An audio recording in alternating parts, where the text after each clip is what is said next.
Right, Journey fans, welcome back. It is Dave, the Real Music Observer, observing real music in real time for real people just like you, just like me. Harmless Dave, of course.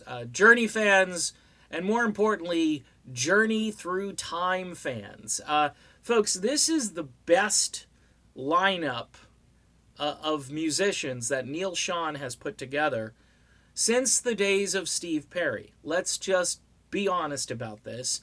I know there are a few that are reluctant. I understand that Steve Perry will always be the voice. And, when I was preaching about Dean Castronovo maybe 2 years ago, year and a half ago, whenever, as being kind of like the new version of Steve, wow, that didn't go well. That did not go well for me. Look, we've been over this. Steve Perry fans, you got Traces. It's out there. It's a very listenable album. I don't think Steve's going out on the road. It doesn't look like he's going out on the road.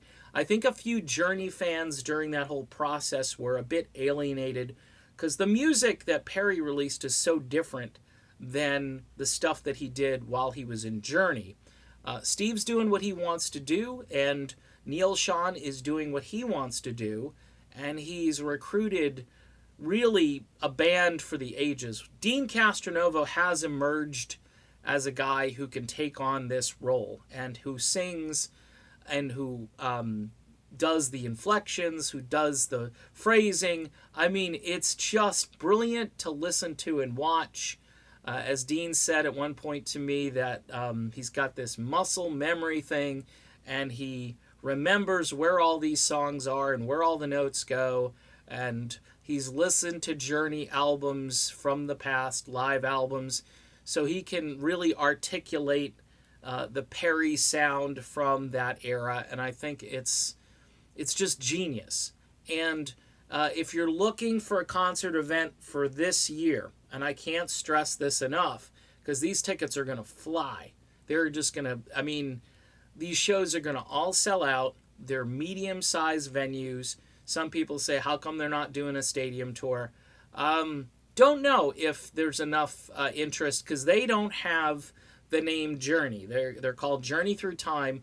I think in some cases they might be able to go into what I would consider a small stadium. Not, like 20,000, but maybe 8 to 10,000. I think they could fill it.